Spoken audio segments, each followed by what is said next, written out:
Казвам се Василен Василев, на 32 години съм, от град Брезник. В свободното си време се занимавам с пчеларство. В началото от проекта закупиха два.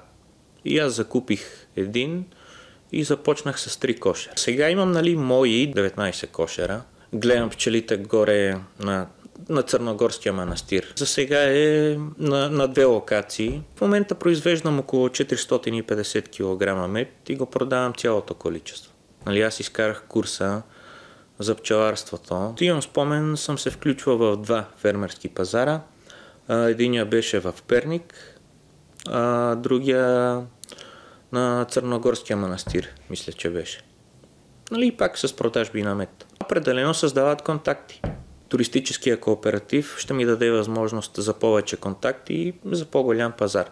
В бъдеще си представям да закупя още повече пчелни семейства и един вид да създам още контакти, съответно да разширя пазара.